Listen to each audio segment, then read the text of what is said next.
Hello, I'm John Ellis, a hydrogeologist with Terra Incorporated, here to discuss the concept of critical head. In general, my hope for this recording is that everybody watching would come away with an understanding of what critical head is, how it fits into the bigger picture regarding subsidence, and also how it can be used as a tool when managing land subsidence.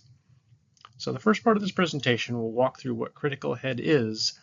Then I will show some worked examples using a combination of modeling and non-modeling techniques to estimate critical head. So the legislative intent of the Sustainable Groundwater Management Act, or SGMA, is to avoid or minimize subsidence.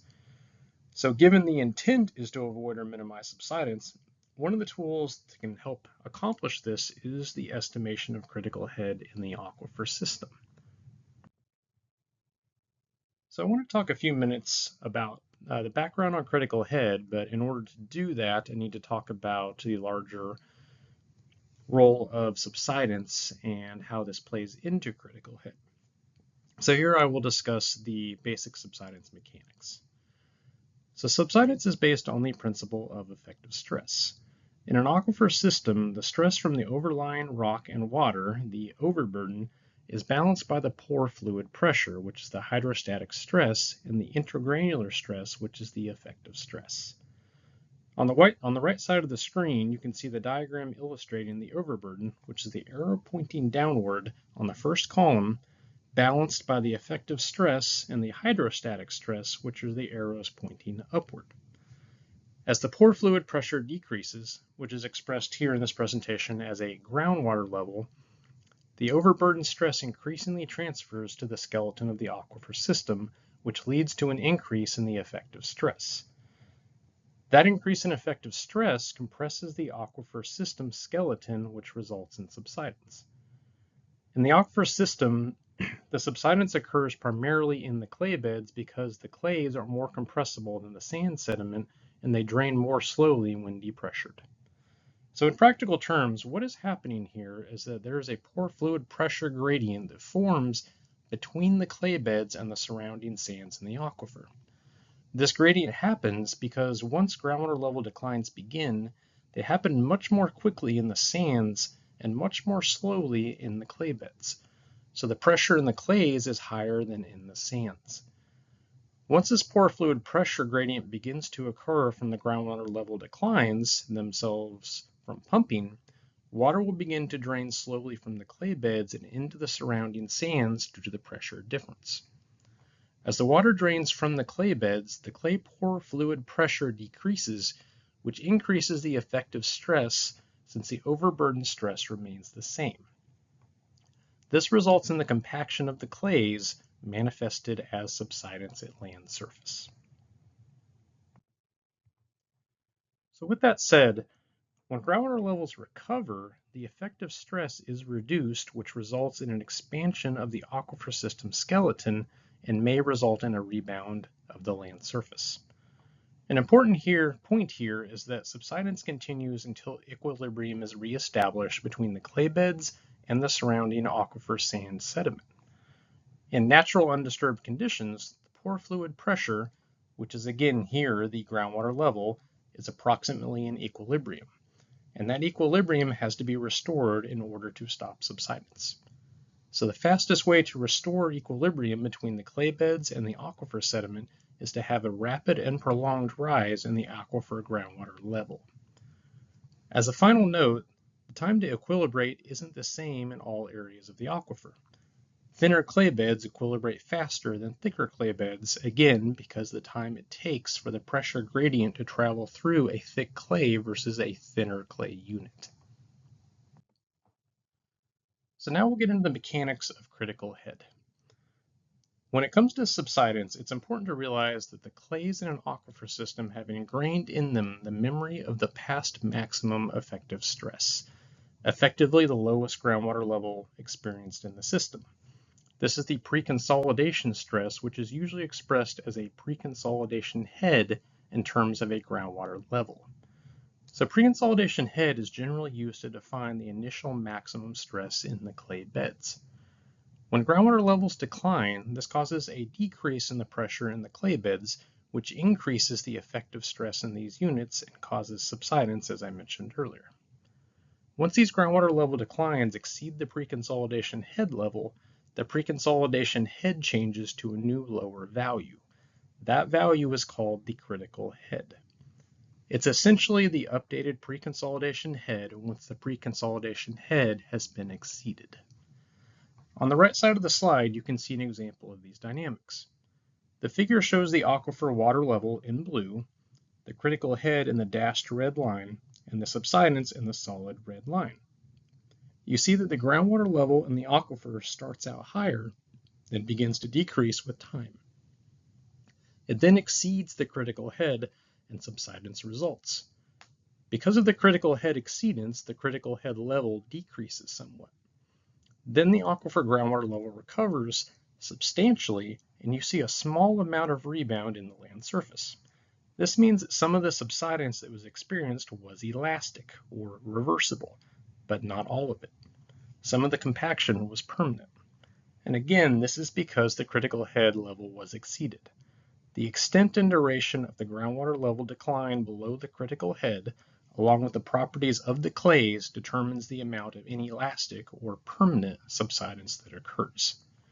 On this figure, you see the same thing happening two more times in succession, where the groundwater level declines below the critical head, resulting in subsidence and decreasing the critical head level.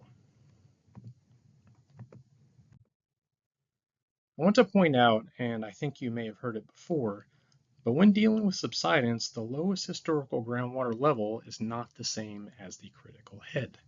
The critical head, again, is in the clay units, not in the sand surrounding the clay units where most wells are completed. So the best way of determining the critical head is to either look at time periods when you're not getting subsidence or use an empirical approach to estimate it from a combination of groundwater level and subsidence data, or using modeling to determine the critical head. And again, the critical head level determines the type of subsidence that results. When you exceed the critical head, inelastic subsidence will result.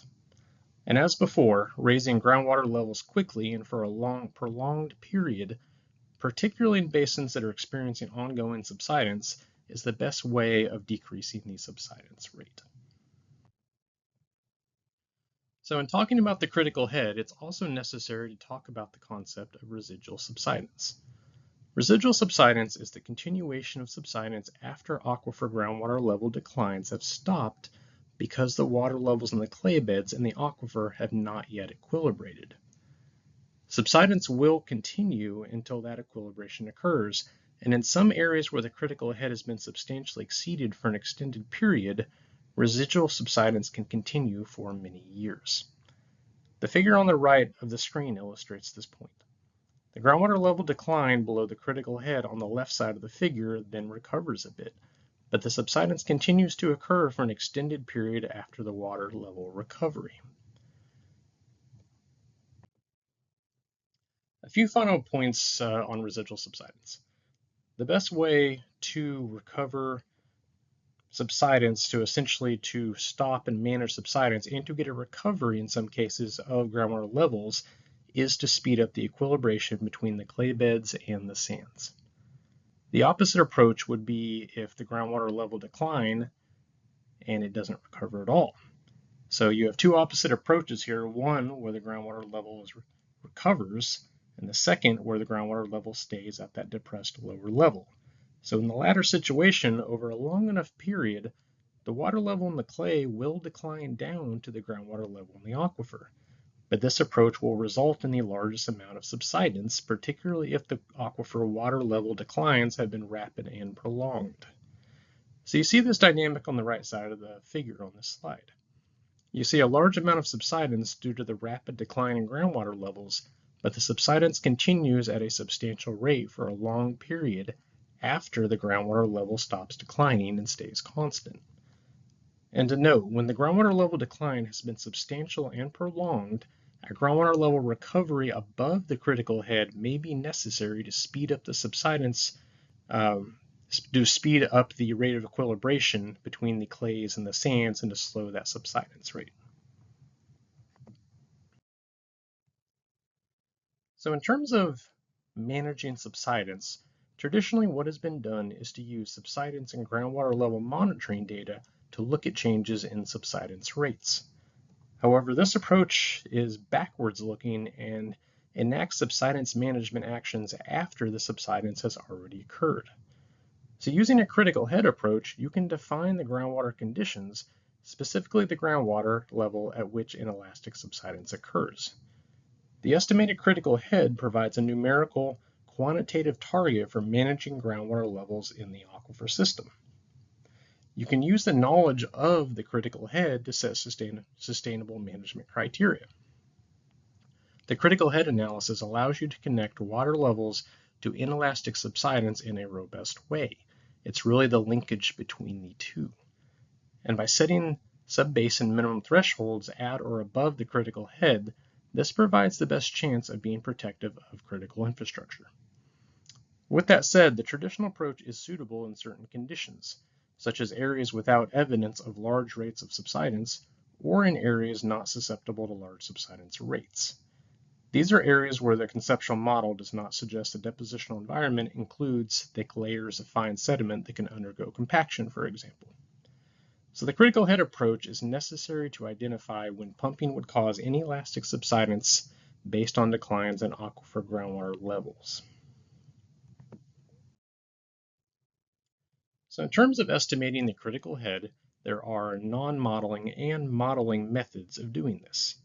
So the non-modeling approaches include trend-based and empirical analyses methods.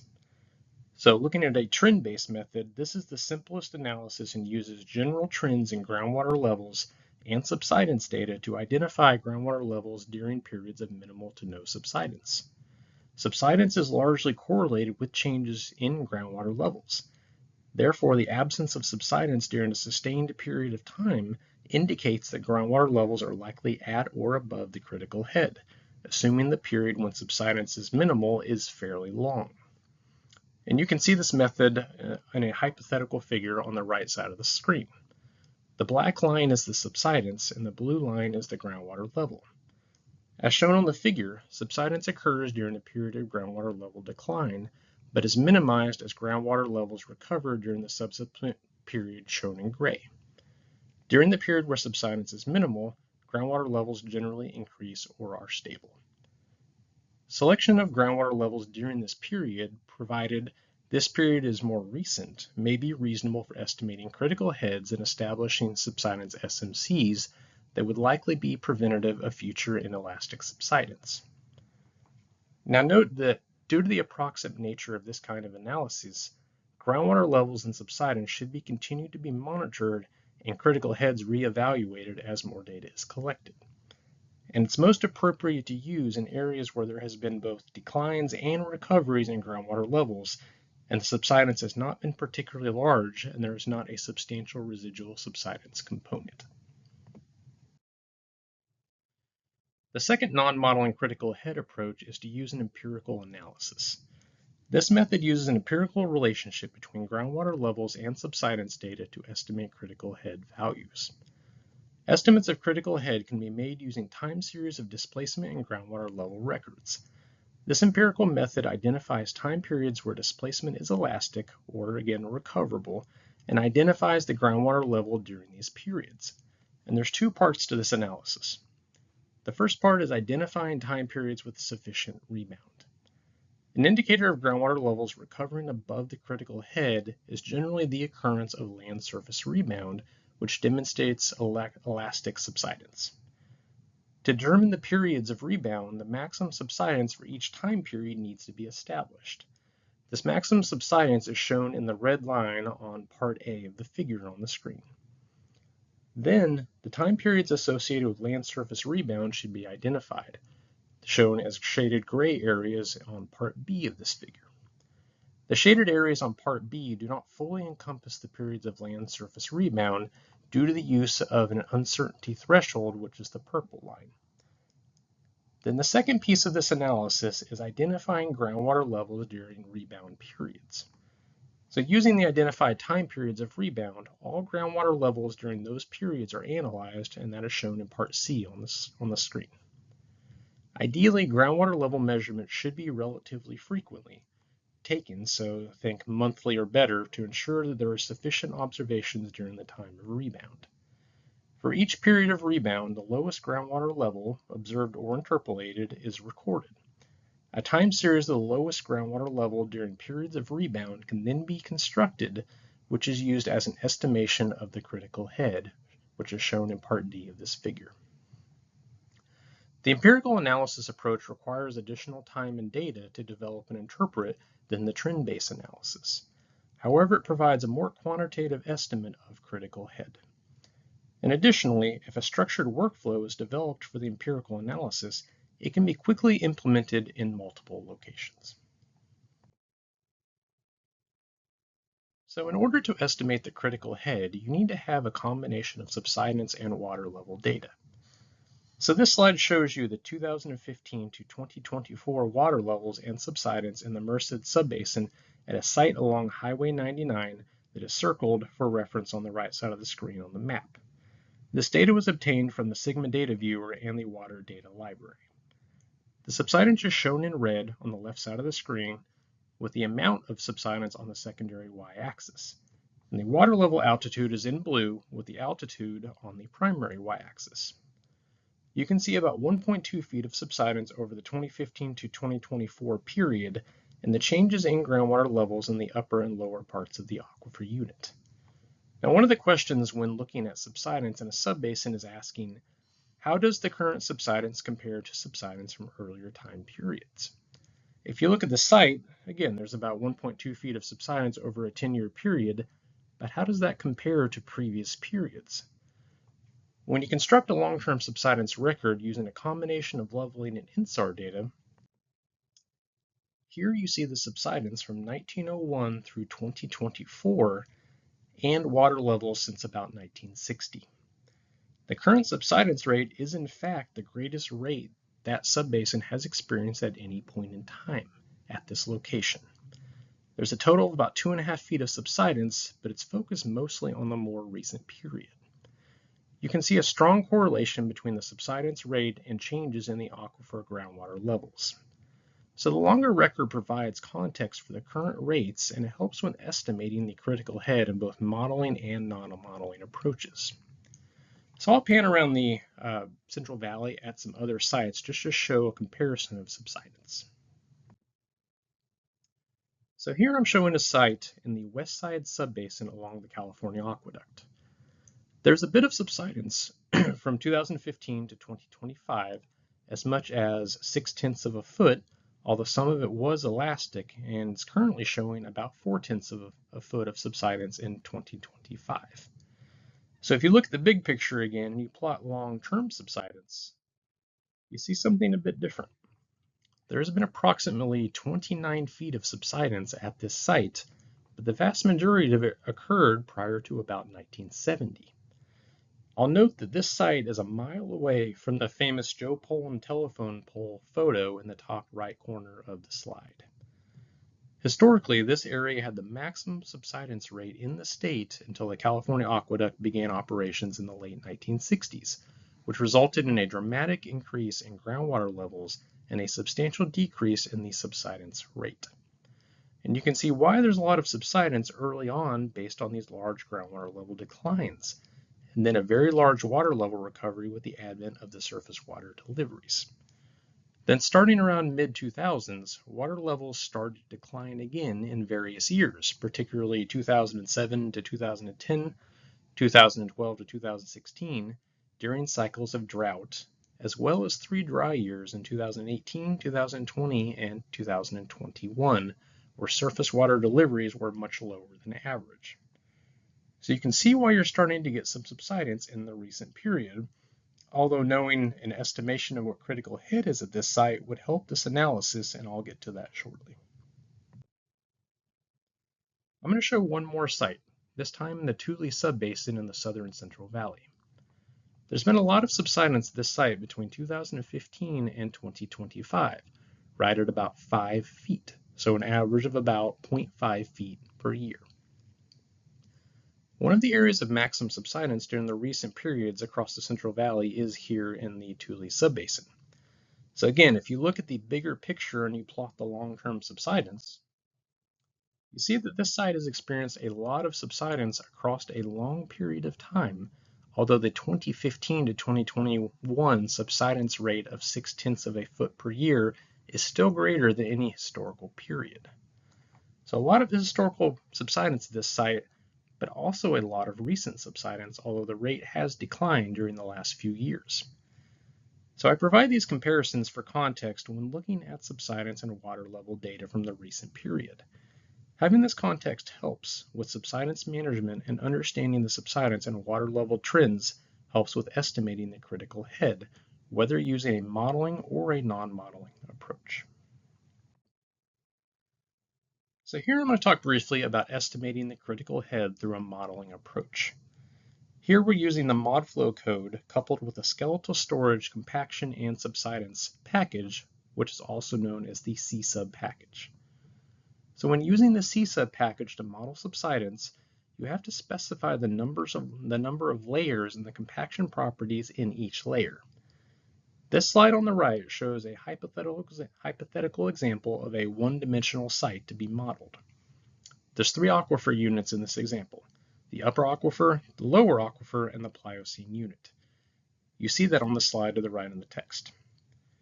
To the right of this layering is a composition of the sediment at this site. The red color indicates intervals with clay sediment, known as interbeds.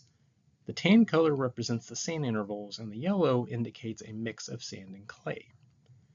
At this site, there is a long history of groundwater level measurements and subsidence measurements based on a combination of leveling, extensometer, and INSAR data. It's best to model land subsidence using a code that simulates the delayed drainage from fine grain units, which again is the clay, into the surrounding aquifer, which is residual subsidence. Otherwise, if you don't simulate this residual subsidence, you may not capture the full extent of subsidence in future years, because subsidence is oftentimes not instantaneous, especially when there has been a substantial and prolonged decline in groundwater levels in the aquifer in the presence of compressible material. So for this example, it is assumed that groundwater levels are fairly consistent vertically across each of these model layers based on the available data, and that there isn't a substantial vertical gradient. Now, if that's not the case, then additional layers are recommended to be used when modeling each aquifer unit, again if there is sufficient data in the vicinity of the 1D site. One other item to consider when modeling land subsidence is how the fine-grained material is represented in the model. Now, using CSUB, you specify the number of interbeds and the thickness of these interbeds based on the lithology data available, plus clay properties such as the vertical hydraulic conductivity and inelastic and elastic specific storage. So these interbeds are specified as a system of delay beds representing more than one interbed, although you could specify a system for each individual interbed if you wanted.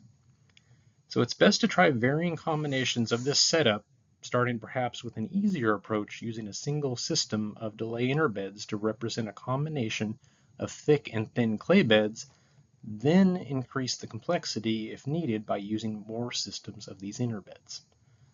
I say all of this because when modeling the critical head, the way you set up the CSUB package in your subsidence simulation can have a large effect on the critical head values you obtain. And if you use more than one system of interbeds, then you would want to look at the critical head values from each system of those interbeds, or perhaps average the critical head across the multiple systems of interbeds. So I'm going to show model critical head at 3 sites, but first I wanted to show the calibration results at these sites. So in order to accurately estimate critical head and to model it, we need to obtain a good match to observed subsidence and water level data at each site.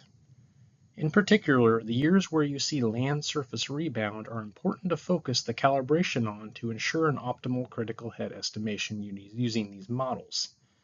So this slide shows the calibration of the observed subsidence record across 100 years at these sites.